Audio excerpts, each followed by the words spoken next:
Today on Inspired Money. How do I make sure that I don't build a business that traps me and that controls my life and runs my life and takes all my free time and whatever else? Because I just had no interest in that.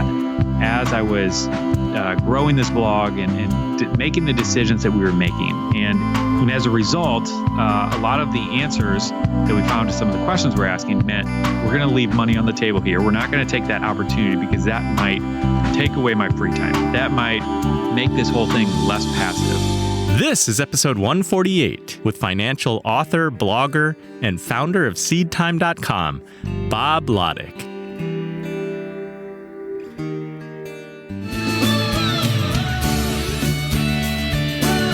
Welcome to Inspired Money. My name is Andy Wong, a managing partner at Runnymede Capital Management. Each week, we bring you an interesting person to help you get inspired, shift your perspectives on money, and achieve incredible things. From making it to giving it away, Inspired Money means making a difference, creating something bigger than oneself, and maybe, just maybe, making the world a better place. Thank you for joining me. Hey, Inspired Moneymaker, welcome back. If this is your first time listening, welcome. I'm so glad that you're here. We're talking to a fascinating guest, Bob Lotich. He was once $47,000 in debt and had a net worth of negative $13,844. Today, he's debt-free, happily married, and living with purpose. He's an entrepreneur who runs a money website for Christians that's had over 50 million visitors. In this episode, you'll learn how Bob became a full-time blogger and blogging as a business, what Bob learned from taking a full year off from work, and when he says sabbatical, he means it, as in no email or social media. And make sure you listen to the end of the show to hear Bob's big giving goals, like nearly 40% of his income.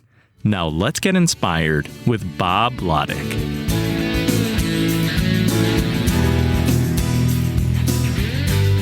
Bob, welcome to Inspired Money. I'm so excited to have you on the show. Andy, thank you for having me. It is a pleasure to be here. Let's jump right in. What's your earliest childhood memory of money? I honestly think it was when I was probably about 8 years old. I had a little sister. She was about 5. And I remember explaining to her how I was going to be rich when I was older. And I was explaining to her all the specific detail of my mansion that I was going to have. And I was going to have an indoor, tennis court, multiple indoor swimming pools, indoor basketball court. I was really into sports at that point. So everything was about indoor sports, but just explaining this entire, elaborate mansion that I was going to build. And, as a typical 8-year-old big brother, the entire point of that story was just to say, and you can't come in. And so that's like my earliest memory, just remembering how desperately I wanted to be rich and how I wasn't going to let my little sister in. Oh, that is very funny. Very 8 years old. Mm-hmm. Yeah, exactly. So I'm really excited to talk to you. You went from traditional career to full-time blogger. As that played out, what were your thoughts and beliefs about money? Yeah, so it's been an interesting journey for me because, like I said, from an early age, I just really had this longing for wealth and riches. And it's been interesting as I've progressed and gotten older and how I've, like so many of us do, realize that, money actually doesn't bring happiness. And sure, having a little bit more is generally better, but I think we all know intuitively that having more money isn't going to bring us more happiness, but as I've heard a few people say, but we all kind of want to find out for ourselves and just test the waters with that a little bit. And so, this journey that I had kind of gone on, it's definitely led me down some different paths of understanding, well, do I really want wealth? And what do I really want? And like, what does financial success look like? And anyway, so I'll just leave it at that and let you direct me with some more questions from there. Okay, so I'm assuming that after school, you were working in banking and brokerage. So the idea there was probably a fairly conventional path to building wealth. Yeah. So that was, I got out of high school, was working at a bank, worked there for about 5 years, and then switched over to a brokerage firm in town and was there for about another 5 years. And that was long enough for me to realize that that was exactly what I did not want to do. And so even though I'd been dreaming about climbing the corporate ladder all throughout high school, once and college too, and once I kind of got out and got into the corporate world, at least the setting that I was in, I just realized that this wasn't where I wanted to go. And I ultimately kind of realized I was cut out to be an entrepreneur and wanted to exercise more creativity. But the very kind of starchy, white collar world that I was in just squashed pretty much all creativity. And I just wasn't a good fit for that world. I've seen that you've written about a hate your job phase. What was it back in those days that you really hated about going to work? And what was your day like? Sitting under fluorescent lights in a cubicle where I had to look 50 yards in any direction to see a window, that type of thing, like looking down from the high rise when I did get to the window and looking at the guys mowing the lawn and just being jealous, like, oh, I wish I could be outside right now mowing the lawn.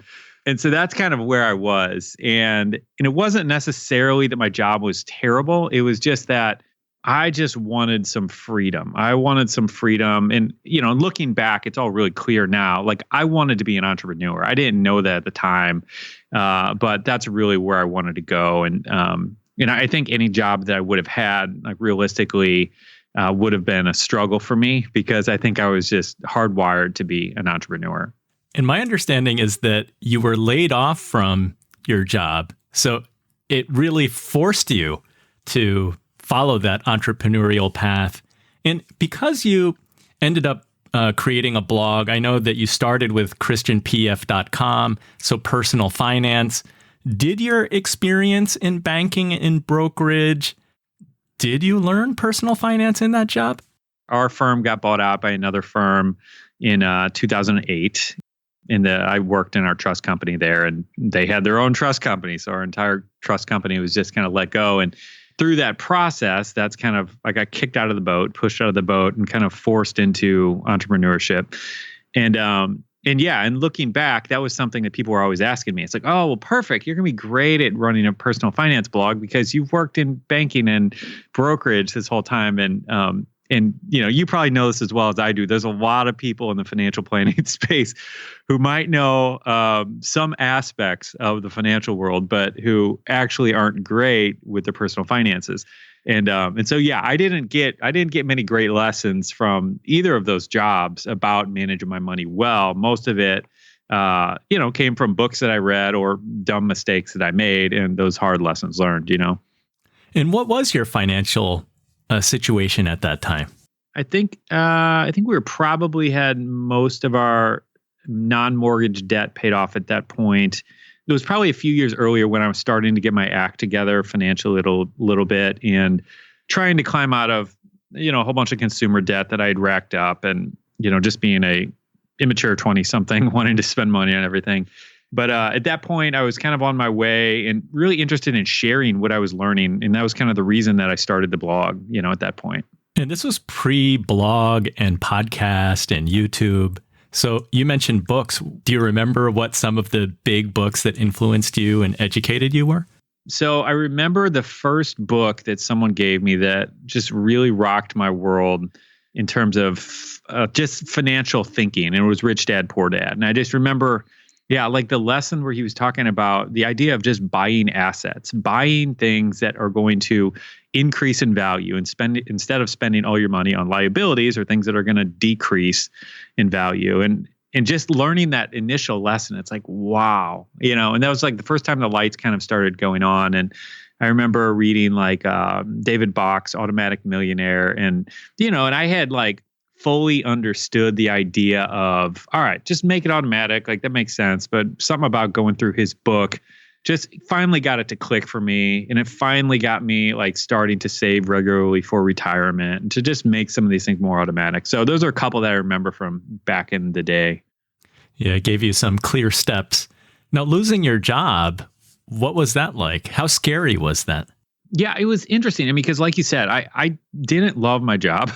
And I was honestly looking for a way out, but I kind of felt trapped because I was in the middle of a very big brokerage firm doing a whatever 6-7 word job title that was kind of obscure and it just is not very transferable, So I just was kind of pigeonholed and in a tough spot to kind of move. And so it kind of, I don't know that I would have said I was excited about it at the time, but looking back, I definitely can see the benefits of it. And also I was just a little bit thankful for the nudge and the kind of gentle kick in the pants to kind of move forward. And especially now, like I said, looking back to know that was kind of the impetus for me starting my entrepreneurial journey. Like I'm really happy with how things turned out. Had you started the blog before losing your job? Yeah, no, I did. I started the blog in 2007 and kind of spent the first year just kind of sharing and, kind of slow growth. We weren't really making much money at the point when I got laid off. But as I got laid off and I began starting to look for another job and I was talking to my wife about it and we were praying about it. And I just realized I think I need to try to go after this blogging thing full time, which didn't really make much sense, but we had a decent severance package and we just felt like that's what we were supposed to do. And so we just ran after it and it's worked out really well. It sounds like it didn't take you too long. In less than a year's time, you were able to monetize your blog and begin making more money than what you had been making at your job. Yeah, that was mind blowing to me. To just give you some numbers, some point of reference here. After working on my blog for the first year, we were making about $100 a month, and within, like you said, another 9 months after I got laid off, we had surpassed my day job earnings from the blog. So I was incredibly surprised and very thankful for that.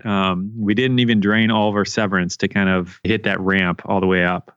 Back in those days, how many articles were you writing a week and how were you monetizing? Because I think this takes us back, but even today where there are a lot of full-time bloggers, there are a lot of people in traditional jobs who don't understand that blogging can be a full-time job.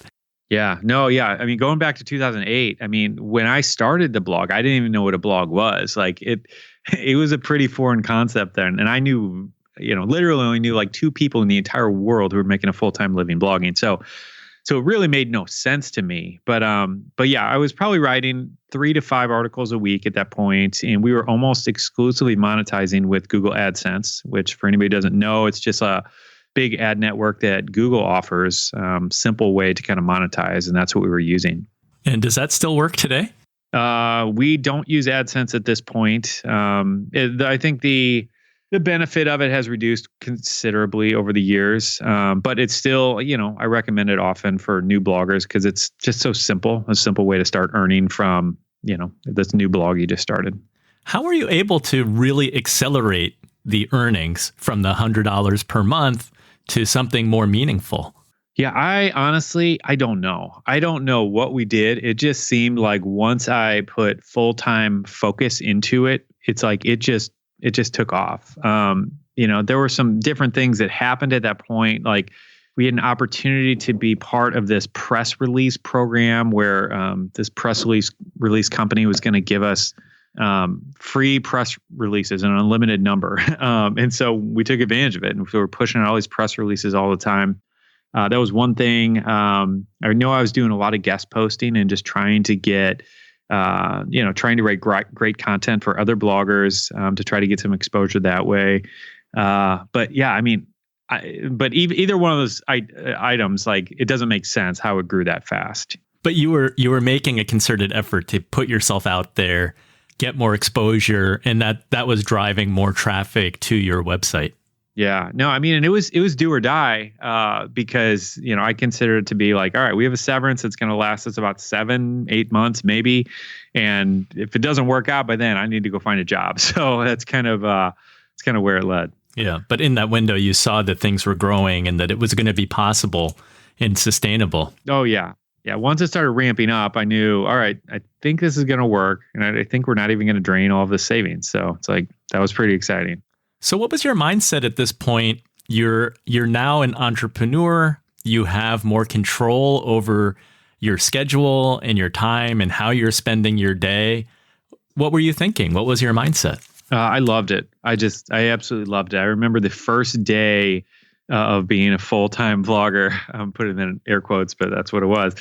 I remember that first day. It was like this beautiful, 75-degree day. The sun was out, blue skies. And I remember I was going to the library, and I was going to drive over to the library to work because I could work wherever I wanted. It was amazing. And so I'm driving to the library. I'm listening to Coldplay's like Strawberry Swing, which is just this amazing, like fun, sunny, free song. And so I remember thinking to myself, this is so amazing, this feeling of freedom.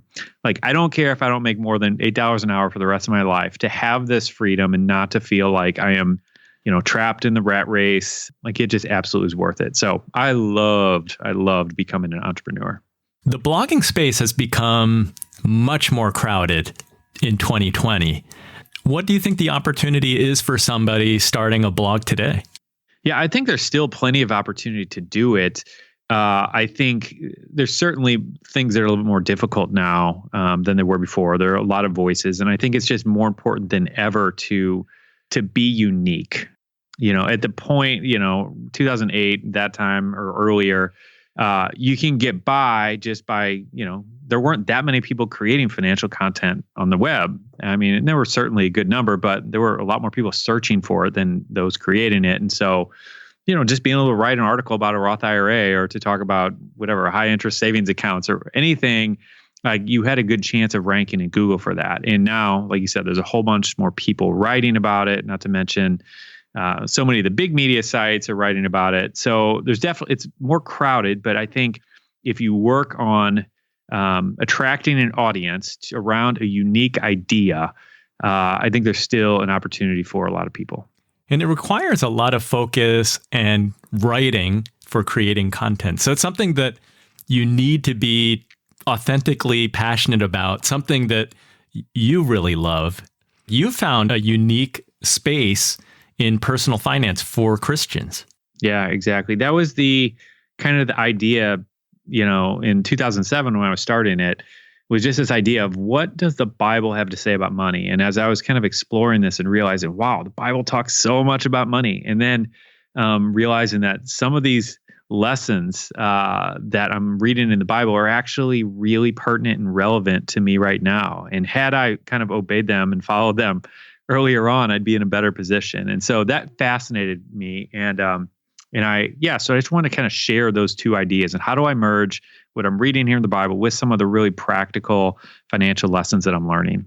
How much time goes by if you're writing 3 or 4 articles a week? The Bible has a lot of content, but it's finite. And then personal finance sort of has recurring themes, whether it's budgeting, saving, investing. Do you reach a point where it starts getting harder to create fresh content? I think I did. I reached a point at probably 5 or 6 years into it. I kind of hit a little bit of a wall creatively. It was kind of the first time in my life where I had felt that, but where I was just kind of running out of ideas. And at that point, I just hired a whole bunch of writers to kind of fill in the gaps for me. And I just kind of stepped back for a couple of years. But after I took this one sabbatical, after that period, I came back just so refreshed and really excited and just full of ideas. And honestly, ever since that point, I have had a to-do list, way longer than I can actually create. So I have so much content that I want to create at this point, and I can't keep up with it. So yes, I hit that point, but no, I'm not at that point right now. Bob, when you mention hiring writers, you are treating this as a real legitimate business. Was there a point in that process where that became a realization, or was that always the case from the start? No, I mean, this was my first real business I ever ran. And it took me a couple of years to realize that this is a business. And even still, like, I'm still learning what it means to actually run this like a professional business. Because there's varying degrees of that, as you know. But it took me a little bit to kind of understand that. And and to kind of grow up into that a little bit rather than it's like, oh, I just got this blog. It's happens to make me some money and I'm going to pay the bills, and then beginning to kind of reframe it through the lens of, all right, what does this look like if it is a real business, and how do I treat it in a way that a real business owner would treat it? So you've been at this for 12, 13 years now. What does it look like from a business perspective? Yeah. Well, I think one of the big things is that it's been an evolution of finding where our people are. And so that's extended a good bit beyond the blog. And so we realize a lot of our community is on YouTube. And so we really beefed up. We've been creating a ton of content over on YouTube, and that's kind of been our main priority for the last year or two. So we're creating a lot more video content. And then we created a podcast as well. So we have a podcast, just like you do. And it's the same thing where if our people are there, we want to go there. And so that's one of the bigger shifts, is just realizing the way people consume content is always shifting and changing. And what do we need to do to meet them where they are? And do you have a team? Do you have employees? Do you have a virtual team? How does that work? So everything's virtual. I mean, my wife is technically an employee and she's obviously here with me, but we have two other employees and they're both, virtual. And then there's a decent number of contractors who we work with on a one-off basis, but 3 other employees technically other than me. And then with YouTube and podcasting, you have different channels. Is it all under the same brand? I know that the blog is now SeedTime. Yeah, it's all SeedTime or SeedTime Money. Cool. All right, let's get into the sabbatical, because I know that has been a really fascinating part of your story and something that you did that not a lot of people get to do, and you learned a lot. It sounds like you started with baby steps first, like you would take 1 month off. Tell us about that. So that was one of the things. I had an experience I think I was like 20 or 21. I was working at this was another, I always have had multiple jobs. And so one of my jobs, I was working as a waiter at this restaurant, a small mom and pop restaurant. And I remember I started as the restaurant opened. So this couple, they decided to open this new restaurant in town. And anyway, I was one of the waiters that they hired on from the very beginning. So I was at their first day. And I remember watching them, they would work these 12, 13, 14, 15-hour days, day in and day out. And I remember the whole staff celebrated. I think it was 7 or 8 months after the restaurant had opened, because they took their first day off in 7 or 8 months of working these 12, 14-hour days. And I remember thinking, is that what it's like to run your own business? And so the question I was asking as I was starting this blog is, how do I not do that? How do I do the opposite of that?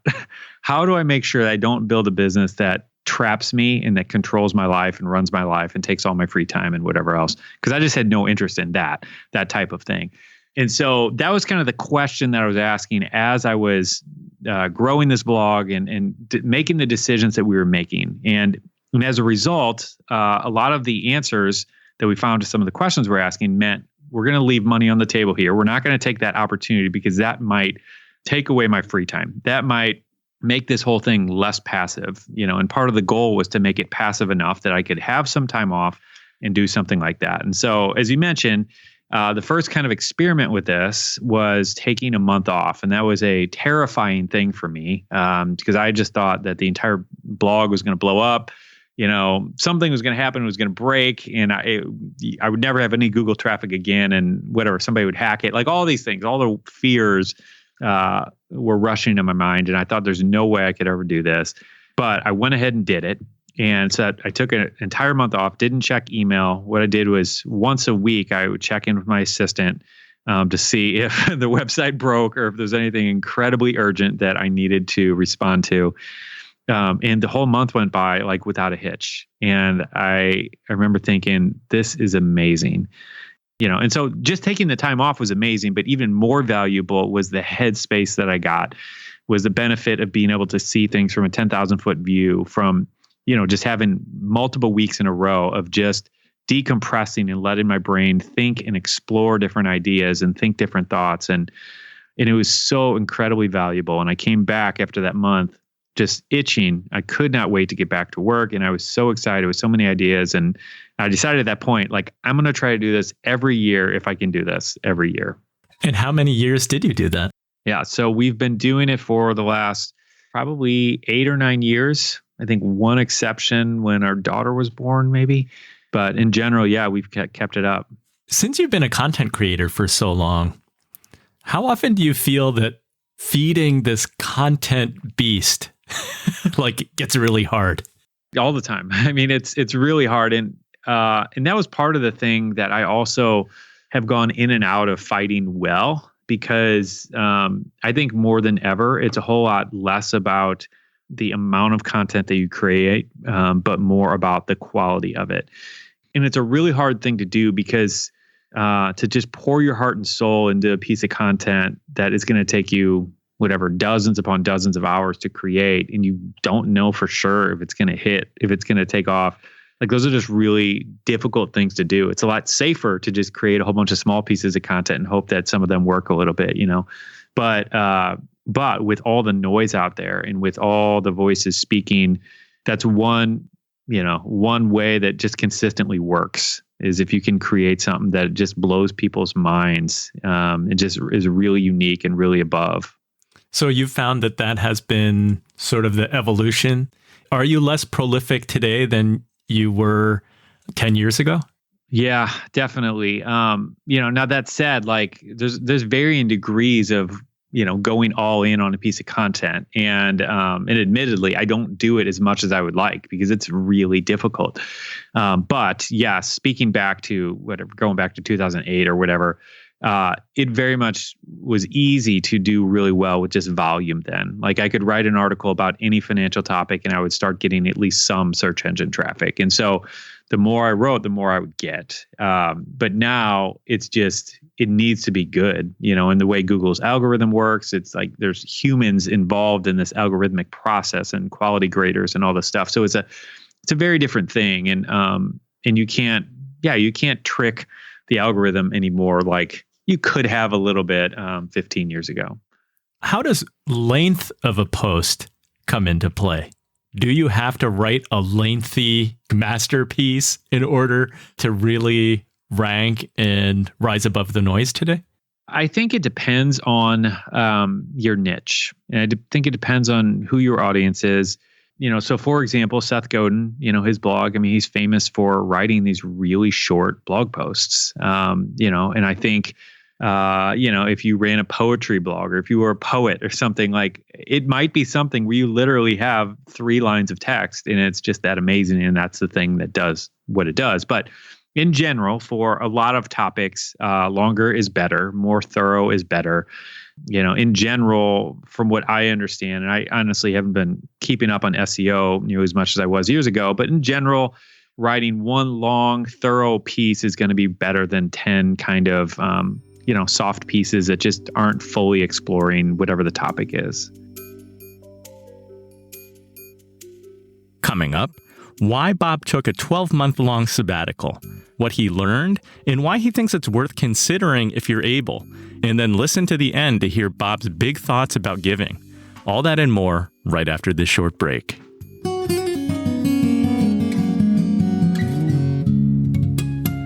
The show notes for this episode can be found at inspiredmoney.fm/148. If you're listening in your car or wherever you are, check the show notes if you want to learn more about Bob, his blog, podcast, or YouTube channel, and all other things mentioned in this episode. It's time for the Runnymede Money Tip of the Week. How are you doing through this pandemic? Are you working? Did you have to take a pay reduction? Maybe you're among the essential businesses that are super busy. Send me a note at firm@runnymede.com. That's FIRM at RUNNYMEDE.com to let me know you're all right. Our lives have changed, and we're still trying to figure out our new normal as we navigate this reopening and possible false starts of returning to normal during this corona pandemic. Today, I want to talk about local businesses. Local businesses are owned by our neighbors. They employ our neighbors. They create the unique character of each community. Small business owners know their customers, often live in the communities that they serve, and find ways to give back. supporting school programs, local charities, and Little League teams. Now it's our turn. We must support them and help them thrive during this time. The coronavirus has caused many businesses to close entirely or open at diminished capacity. As they figure out new ways of serving the community, their futures remain uncertain. Big household names like Hertz and J.Crew have already filed for bankruptcy protection. We're all familiar with the need to stay at home to flatten the curve, to save hospitals from being overwhelmed with sick patients. Some experts are concerned that over the next 30 to 60 days, there could be a wave of bankruptcies that overwhelm our court system. Now it's our turn to support them and help them thrive during this time. I want to remind you of several ways to help local businesses. Number one, order takeout. Most restaurants are offering takeout, pickup, and delivery options. I asked our local Chinese restaurant how they're doing. The owner told me that despite a lot of takeout, the business is down 30 to 40% because the takeout is just not enough to make up for the lost dine-in, lunch, and dinner traffic. 2, buy gift cards. If you're unable to visit your favorite store or restaurant, consider buying a gift card. Just yesterday, we bought gift cards to help our local town ice cream shop, and I'm sure that the people we gift the cards to will be pretty happy too. The ice cream is really delicious. 3, you can donate. Many towns are fundraising for its local businesses. You can never go wrong by donating to those in need, whether it's online or with cash. And then 4 does not require your money, it requires your time. Write a good review. If you're not able to help financially right now, you can help a business by giving them an excellent review and referring them to others. Write a review on Yelp and Google. Recommend your favorite businesses on social media to your friends and family. We inspired moneymakers strive to make a bigger impact. Remember that independent retailers return more than 3 times as much money per dollar of sales than big chain stores. Buying online creates very little local benefit, just a few minutes' work for a delivery person. Making a concerted effort to support local adds up to a huge difference in creating local jobs and local wealth. That's the Runnymede Money Tip of the Week.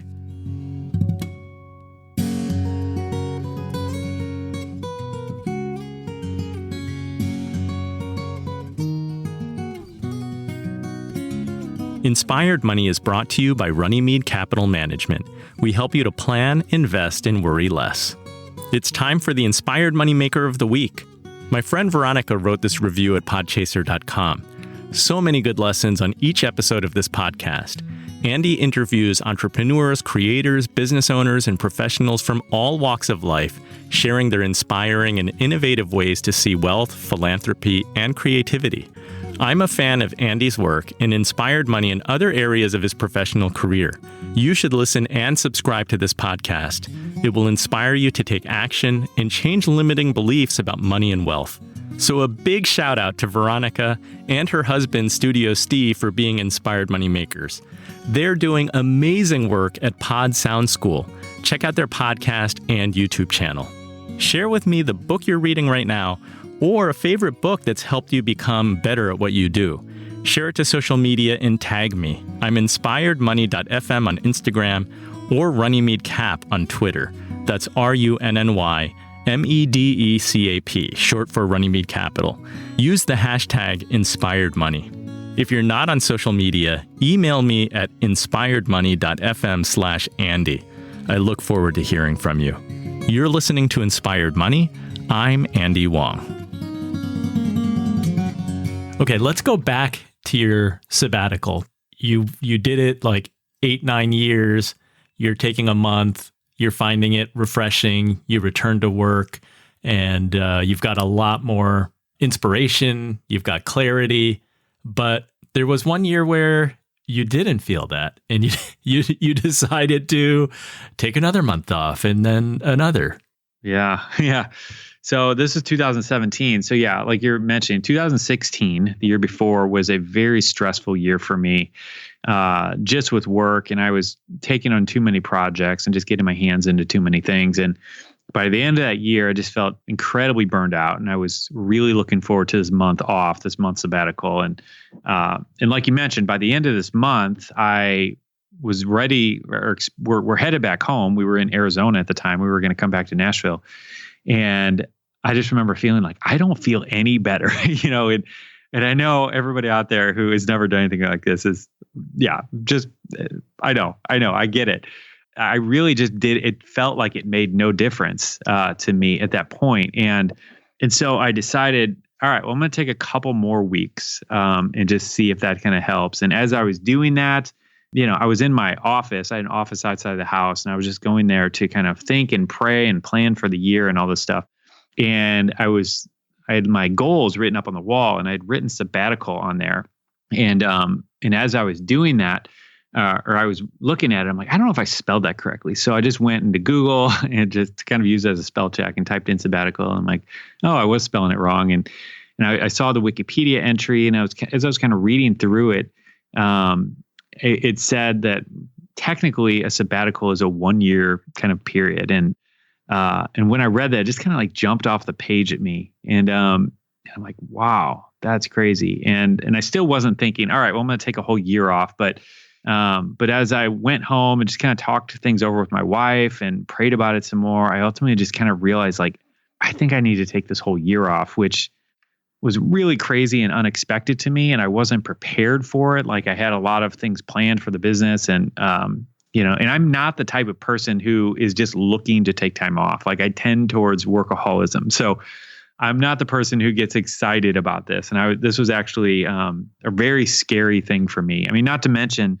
like the financial implications of how are we going to pay our bills? Like, is our business going to be able to make it through this whole time? I mean, lots and lots of questions kind of came up, but ultimately we just decided, after praying about this, that this is what we were supposed to do. And so we went for it.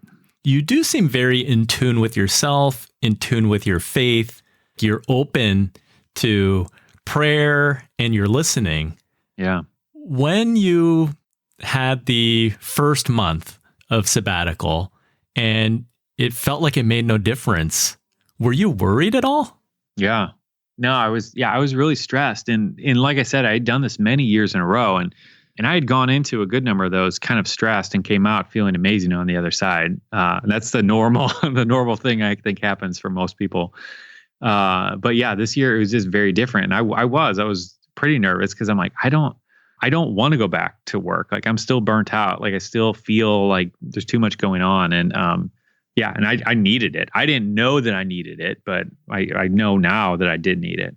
Yeah, which is really interesting to hear, because it's not that you were under the fluorescent lights going to the job that you didn't like, and you weren't in that rat race, but even as an entrepreneur in doing your job, which gets really, really busy, and there's social media, there's writing, there's looking at analytics. That's a type of rat race too, right? At the end of 2016, right before we took the sabbatical, part of the way that I identified that I was burnt out, because I think a lot of times it's hard to notice, was that I woke up on a Monday morning, and it was the first time since I had left my corporate job that I felt like I don't want to go work. And as soon as I noticed that in myself, I'm like, oh man, that's not good. That's not good. I think I did the thing. I've created the monster that I didn't want to create. And so that was when I knew, all right, I need a break. Did your close friends, did they think you were crazy? Most of them were kind enough not to say it to my face, but yeah, a lot of them, I think, definitely thought I was crazy and thought that I was throwing my business down the drain and and all this stuff. But yeah, there were some interesting conversations over the course of that year. Amazingly, your wife kind of knew before you even told her. Yeah, like that was part of my confirmation of the whole thing, is when I kind of went back to her and told her, honey, I've been praying about this and I kind of think I'm supposed to take this whole year off. And she said, yeah, I think so too. I've been sensing that. And so I was like, all right, well, that's pretty crazy. Okay, well, maybe that's our answer. Okay, so you guys are both on board, which is perfect. How do you prep your business for taking the 12 months off? Well, yeah, and that was the thing. Like, I didn't really prepare it. I was, felt like I was kind of thrown into it. But the previous months that I had taken off, those previous years, like that served as a pretty good preparation for the thing. And so we had built the systems in place in order to successfully, allow us to take a month off. Now, a year is a very different thing, but ultimately we took those same systems and just kind of amplified them. And that's kind of how we sustained the business over the course of the year. That is amazing. And I know that you did a lot of home projects, working outside, you were doing different things. What did you learn from this experience of taking 12 months off? I did interview Joe Polizzi. He's Inspired Money episode 118. He took a year off after selling his company. But this is different because you still had to sustain your business. Yeah, I mean, there were a lot of lessons that I walked away from this from. I think the biggest one for me was just, it was important for me to step away from my business and to answer the question for me personally, who am I if I am not in my business? Who am I if people don't know me as whatever, this guy who runs this blog or business owner who, has a limited amount of success and let's say he's paying his bills type of thing. Who am I outside of all that stuff? And, and everybody has different things that they need to wrestle with. And I think when you take that much time off, it just forces you to spend time with those thoughts and those questions and to kind of dig deep and see what's there. Like it's hard to avoid them, And so that was really good for me to kind of go through that. And then I think beyond that, another surprising lesson for me was just that the time goes by so much faster than you think. And it's weird. It's like a lot changes over the course of a year, but also not much changes. And so, there's certainly things in the business where it's like, all right, a lot changed in the last year with whatever, this platform and the way things are done there. But at the same time, a lot of things were really similar and you can just kind of like step back in and everything is business as usual. You're right. We do attach like our identity to our job. Yeah. What was the answer for you of who am I? Yeah. I mean, I think for me as a Christian, it came down to, I am a child of God and I am loved by God regardless of my accomplishments, regardless of whether I'm known as this or not. And that was something that I needed to hear and that I needed to just really get solid on. Because I think it's really dangerous when your self-esteem is all tied up in your job, in your business, in your success, in how people perceive you. And I've tended towards that. And that was really harmful, and I think most people know that, but I really became aware of it when I all this time to kind of explore those thoughts. You mentioned that the time goes by faster than you would think. And I can relate to that only from this stay-at-home, shelter-in-place period, because it blows my mind that we're in middle of June and time has gone by surprisingly fast. I know that there were times during your year-long sabbatical where you were bored. Share with us what you learned from being bored and why is being bored important? Because today I know that we're just inundated with so much information and being plugged in with a cell phone and internet.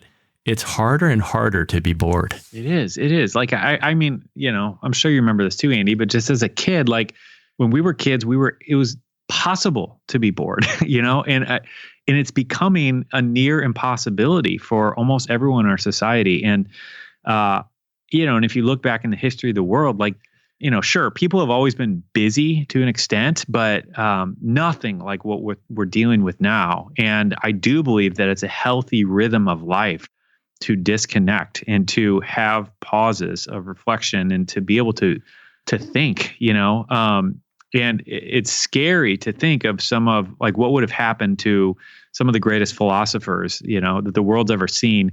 Like, how would they have fared if they were living in the 21st century, if they were inundated with all the distractions that we are.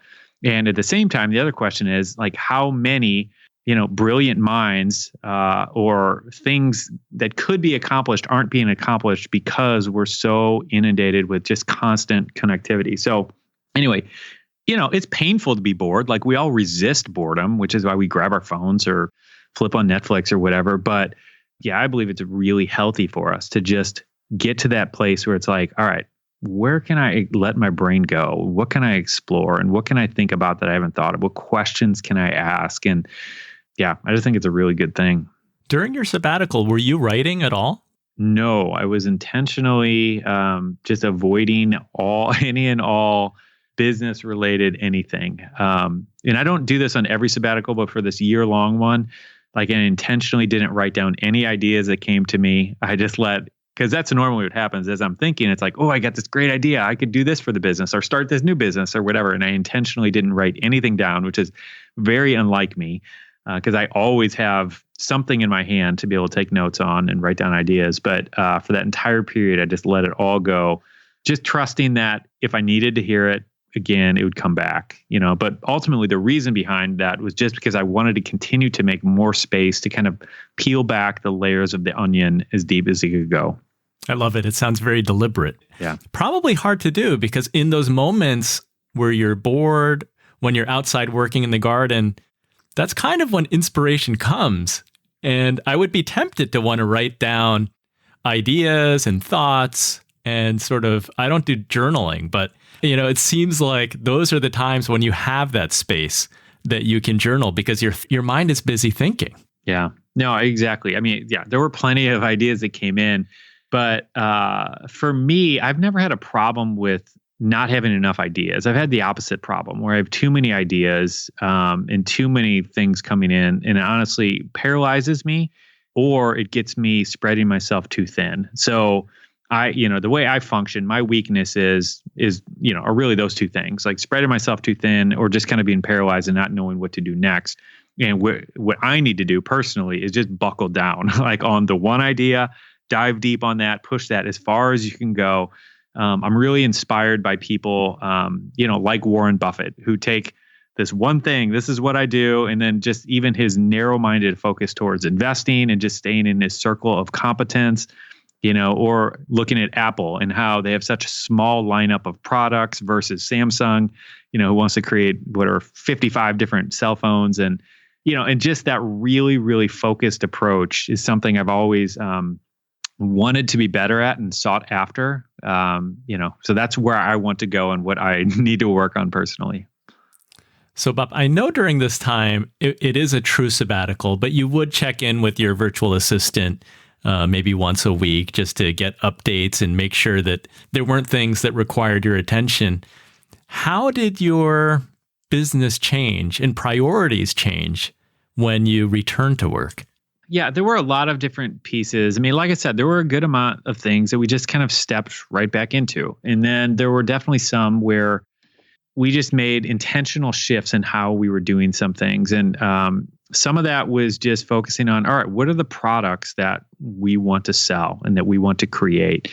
And so we had a couple courses that were fine, but we really wanted to focus on, kind of back to the previous point. It's like, I don't want to have 10 courses. I really want to just have like 1 or 2 courses that are really great. So how do we focus all of our energy on the thing that we're doing that is just the best, the thing that was helping the most people, and really pour our time and energy into that? And in doing that, that's, I think it's been really good for us. It's been good for kind of cleaning the plate and decluttering a little bit with our business and really, I think, helping us get better results with less effort. Yeah, so that sounds like the true result from the clarity that you gained. Yeah, exactly. So you advocate that listeners, if they can, take some sort of sabbatical, even if it's like a week-long one. Yeah, I think so many people would be blown away at the benefits they would see from it now. And I know that a lot of people are in jobs that they can't do that.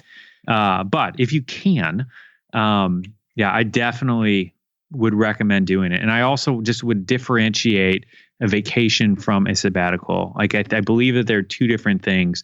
And a vacation you can still get lots of benefits out of, but I define sabbatical a little bit more as being intentional, like we were talking about, and not just filling your days with just nonstop stuff, because I think a lot of us have gone on vacations where we're just as busy, if not more busy than we are on a normal work day, just running from here to there, to there, there. And a sabbatical, the way we treat it is a little bit more intentional, where it's more focused time to be reflective, to read, to think, to pray, and to just, really just disconnect, break off of social media and all that stuff. The idea of turning social media off and not looking at email sounds So good. It is. I have to It say. is, man. It's so good. So do you think, like, do you aspire to do that every 6 years or 7 years? Or will you do it based on feel? I'm saying it with hesitancy, but yeah, like I would love to do that. And it's not one of those things I feel like I can commit the rest of my life to, but yeah, Lord willing, yeah, I'd love to do that again in a few years and continue that pattern because it was so good and beneficial for me. And I think it's just a good rhythm. Now, obviously, it's completely unconventional and no one does that. I mean, not many people do that, but it was really good. And I'd love to see the benefits that continue to come out of that. What were the benefits to your family, like family life? Yeah. So we actually had the beginning of that year, January 1st of that year, we threw our name in a hat at an adoption agency. And we had heard nothing from them, not a peep in 4 months. And so I had just forgotten about it. And it was on the back burner. And literally just like 4 weeks after I had decided, kind of fully committed to this idea of taking the whole year off, we got a call from the adoption agency and they said, "Hey, we have a unique scenario here. We're a little girl who was actually born yesterday. So if you guys are interested, here's your daughter." And so we drove down to Alabama and picked up our baby girl. And anyway, and it was just really special because I felt like most of that year I could spend all this time with her and got to do that. And it was just an amazing blessing. So a divine inspired time, sounds like. Yeah, absolutely. Bob, tell us a little bit about your approach to charitable giving and why that's important in your life. Yeah. From the early years when my wife and I were dating before we were married, we have just always had in our heart that we wanted to give and we wanted to make a big impact on the world through our giving. And so we've just constantly tried to push the envelope on that and see how far we can go with that. And a few years ago, during one of my prayer times, and I just kind of got this idea of giving away our age as a percentage of our income. And I was 31 years at the time and trying to figure out like if this could actually work. Like, can we even afford this? But we decided to do it. And I'm just convinced that you can't outgive God, really. And so we began doing that. And that same year, we began giving 31% of our income. We paid off our mortgage. And it just didn't make any sense, like I never could have planned that, but it's just interesting how that works. And we've had multiple instances of that where we've just continued to give on a higher and higher level. And we've just watched more and more financial breakthrough come as a result.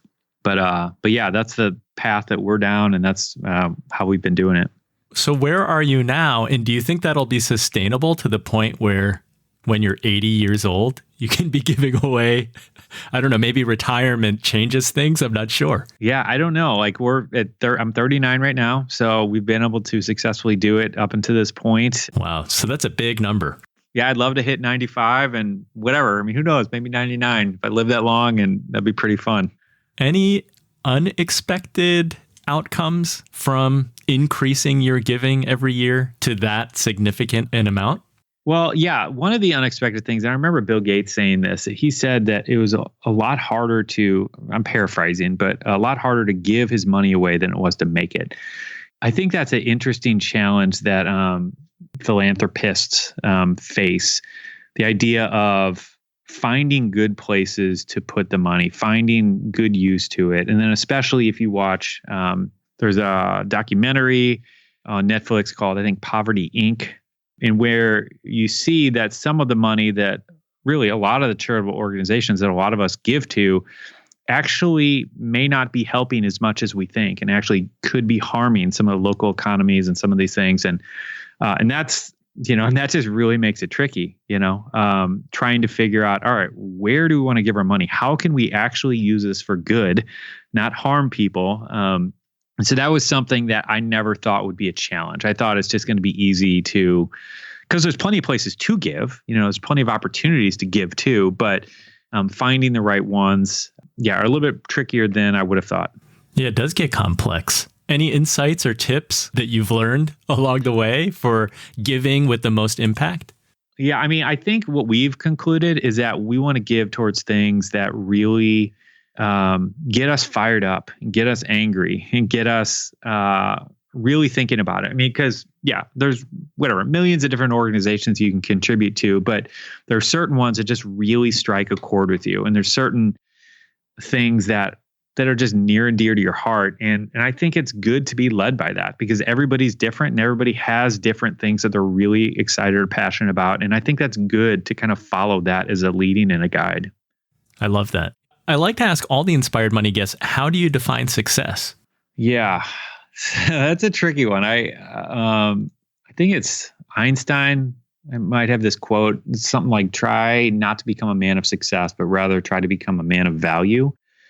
And that resonates with me a little bit more. I like the idea of, like, for me, when I find myself chasing, quote, success, it doesn't lead to good places. But when I find myself chasing the idea of how can I be of value to the world? How can I add to someone else's life? That leads me to a healthier place. And I think that ultimately leads me to what I think real success is, in servant leadership. I mean, that's what Jesus did. He was a servant. And I think as a Christian, I think that's the way that I'd like to define that. I love it. Well, thank you for sharing your story with us, from corporate to full-time blogger, entrepreneur, and sharing your insights into taking 12 months off for a sabbatical and what you learned from that, as well as your charitable giving. Can you tell the Inspired Money listener where they can go to find out more about you? And it sounds like you've got a lot of different channels. So where can they find you? Yeah, so my wife and I run the podcast SeedTime Money. So that's one option, or just seedtime.com. And you can find all of our videos, courses, whatever, blog, everything's all over there. Awesome. Thanks so much, Bob. Thank you, Andy. Appreciate it. So what was your favorite Inspired Money moment? I hope that you enjoyed this episode as much as I did. If you do any kind of content marketing for your personal brand or company, I loved what he said about the way that people consume content is always shifting and changing. You need to meet them where they are. That's why he added podcasting and a YouTube channel. I also loved his definition of success. Be a person of value. Would you like an Inspired Money sticker or a button? Maybe you want both. So I'm going to say it again. Share a book that you're reading or a favorite book that's helped you become better at what you do. Take a picture of the book, share it to social media, and tag me. I'm inspiredmoney.fm on Instagram or Runnymede on Twitter. That's RUNNYMEDECAP. Use the hashtag InspiredMoney and let's connect. Inspired Money is edited by Christopher Wright of Wright Media. Thank you so much for joining me. If you're not yet subscribed, I hope that you'll hit subscribe on your smartphone right now so that you won't miss next week's episode. I'll see you then. The music you're listening to right now and all other music on today's show is by the amazing Jim Kimo West. Have an inspired week and do something that scares you, because that's where the magic happens.